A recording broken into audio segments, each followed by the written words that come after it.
최근에 이제 여러 가지 대통령의 국정 운영 방식과 관련해서 개각 문제가 좀 거론도 되고 그랬어요. 근데,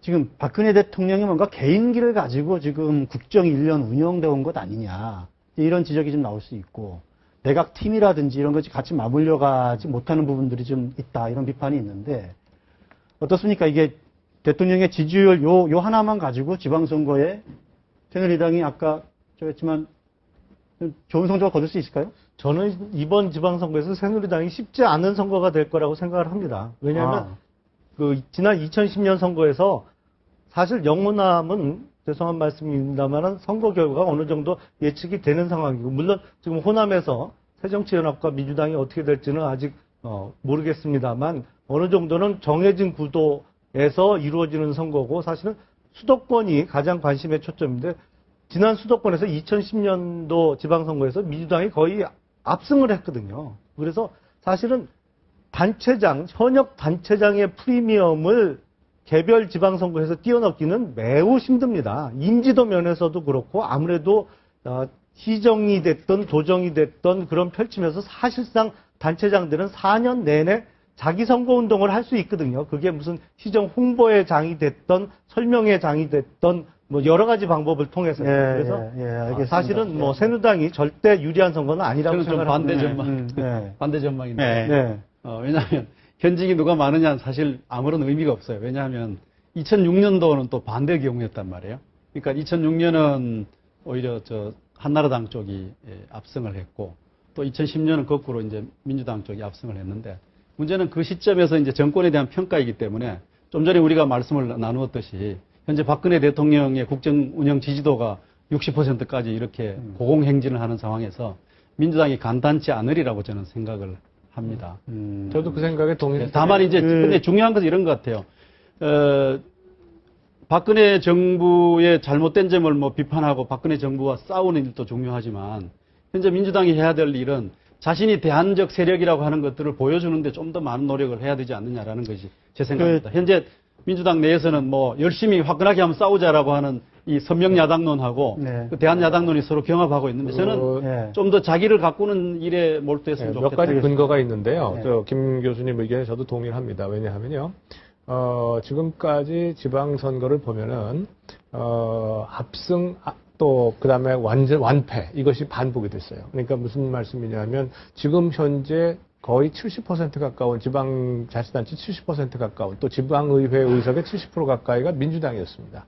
근데 과거에 보면은요, 이렇게 한 당이 아주 지배적인 경우에는 그 다음에는 거의 패배하는 게 거의 정상이었습니다. 그런데 지금 이 중간선거의 성격을 가지고 있잖아요. 중간선거는 또 집권당의 또 아주 어려운 이 무덤이라고 하는 별명이 또 있습니다. 그래서 서로 상반되는 시그널이 있는 거고요. 그런데 여당인 새누리당 입장에서 볼 때는 지금처럼 사실은 좋았던 그런 구조가 없습니다. 왜냐하면 대통령 지지율이 60%를 넘나들 뿐만 아니라 집권 여당의 정당 지지도가 40%를 넘고 있습니다. 그런데 상대방인 야당은 지금 갈라져 있고, 또 126석까지 민주당은 지금 10%대를 기록을 하고 있어요. 이런 환경을 가지고 집권 여당이 지방선거에 임한 적이 없습니다. 그러니까 구조적으로 볼 때는 지금 비록 지금 말씀하신 것처럼 그 현직 프리미엄이라는 거 있다 하더라도 그 현직 프리미엄이라고 하는 것은 자칫하면 오히려 발목을 잡을 수도 있는 거거든요. 현직이라고 하는 것은. 그래서 이 두 가지를 고려할 때 이번 선거만큼은 즉 여당이 그렇게까지 불리하지는 않다. 그렇다고 해서 반드시 유리한 거냐? 그렇지도 않습니다. 왜냐하면 이게 3자 구도가 되면 상당히 유리할 가능성이 있지만, 만약에 전략적인 선택에 의해서 여러 가지로 갈리게 될 경우에, 뭐, 예컨대 경기하고 인천을 뭐 서로가 뭐 이렇게 한다든가, 그 야권이 말이죠. 어떻게 될 것 같습니까, 진짜? 그게 가능할까요? 지금, 그러니까 연말 연초에 보면 개각 얘기가 이제 언론이라든지 몇 군데에서 개각의 필요성이 있다는 점에 대해서 강력한 얘기가 있었지 않습니까? 근데 대통령이 윤진숙 장관 해임하고 이주영 의원 교체하는 것으로 딱 그냥 원포인트 개각하고 그냥 끝냈지 않습니까? 그건 뭐냐면 혹여 있을지 모르는 부분 개각을 통해서 어떤 국회 인사청문회 과정에서 또 다른 시끄러운 이슈를 지금 안 만들겠다. 지방선거 끝날 때까지 그런 대통령의 어떤 의지의 표명이거든요. 그다음에 지금 새누리당 내에서 어떤 당권 이 전당대회 문제와 관련해 가지고도 이게 물론 4월이나 5월 중에 개최할 수도 있고 지금 7월 14일로 결정이 나긴 했지만 예. 이게 사실 4월, 5월 중에 개최를 하려면 할 수도 있거든요. 근데 그것도 역시 이 끝나고 하는 것은 뭐냐면 당내 분란을 가급적이면 안 만들겠다는 거거든요. 그러니까 예. 새누리당 내부에서는 기본적으로 이게 3자 구도로 갈 수밖에 없다. 왜냐하면 안철수 신당이 창당을 하니까 예. 그러면 3자 구도로 간다면 이 사안에서 이런 상황에서는 특별한 문제가 아주 돌발 변수가 생기지 않는 한 새누리당 안전하게 간다. 그래서 안전하게 간다 최대한 이거죠? 안전하게 네. 가자. 지금 이 입장인 겁니다. 제가 한 말씀만 드리자면 지난 지방선거 결과를 따지고 보면 뭐 새누리당, 전신이 한나라당과 민주당이 매번 한 번씩 이기고 지고를 반복한 게 아니고 특징적으로 그냥 단적으로 말씀드리면 항상 야당이 유리했습니다. 지방선거 결과를 보면 2006년도에는 한나라당이 당시 야당이었죠. 2010년도에는 민주당이 야당이었습니다. 그리고 그러면 2002년 선거를 보면 그러면 그렇게 한 번씩 이기고 지기고를 반복해야 된다면 그때는 민주당이 이겼어야 되는데 2002년 지방선거도 한나라당이 많이 이겼거든요. 근데 특징을 뽑아보면 한 번씩 승패를 교차한다는 것보다는 항상 야당이 유리한 선거였다. 저는 예. 그렇게 보고 있습니다. 그러니까 제가 서두에 말씀을 드렸는데 지방선거가 대체로 대통령 임기 한 2년이 지난 이후에 있었던 적이 많습니다. 그렇죠. 그래서 그 대통령에 대한 정권에 대한 중간 심판론이 이게 먹히면서 야당이 대체로 유리한 어떤 구도가 지방선거에서 형성되는 경우가 많았는데 예외적으로 이번에는. 대통령 취임 직후에 네. 그러니까 근접해서 한 1년 상관이나 요 상관에 있었던 선거에서는 여당이 유리한 지방선거도 있었다. 아마 이렇게 지금 분석이 야당이 어, 이제 여야. 야당이 중요한 변수이긴 한데, 네. 근데 이제 국정 운영 지지도가 문제죠. 예를 들면 2006년 선거는 참여정부의 지지도가 아주 곤두박질 쳤고요.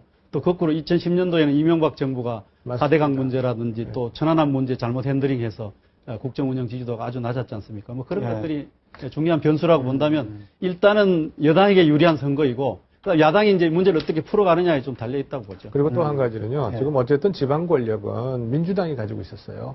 근데 그 지방 권력에 대한 그 이 유권자들의 심판도 상당히 작용을 할 것이다. 뭐 이번에 이렇게 보는 그런 게 좀, 네. 여당은 지방선거 심판론을 제기하잖아요. 예, 그럴 겁니다. 그게 그것이 어느 정도 가장- 좀 먹혀들까요? 뭐 그 지방 지역에 따라 다르겠습니다만 지역에서 지금 현직 그래서 아까 제가 현직이 프리미엄도 될 수 있지만 발목을 잡을 수도 있다는 얘기를 말씀드린 게 그래서 그런 건데요.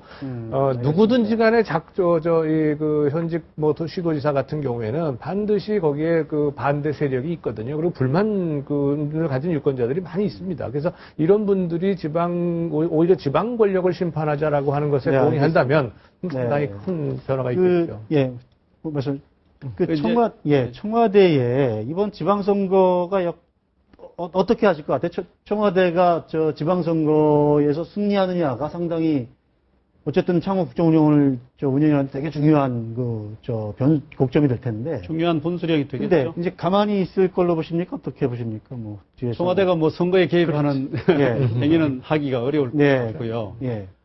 다만 여러 가지 뭐 마크에서 관리는 하지 않겠습니까? 여러 가지 그러니까 후보 제일 인물 중요한 관리라든지. 포인트가 네. 이건 것 같아요. 지금 새누리당 내에서 지금 당대표, 원내대표 임기가 만료되지 않습니까? 예. 그러면 이 다음 지금 지방선거 공천권을 사실상 지금 원내대표가 비대위원장이 돼서 행사하는 것이고 결국 원내대표가 누가 지금 선출이 되느냐 예. 여기에 박심이 상당히 실리지 않을까. 그래서 이 선출되는 원내대표를 통해서 청와대의 어떤 원격적인 네, 의사가 소통이 되지 않을까 그렇게 보고 있습니다.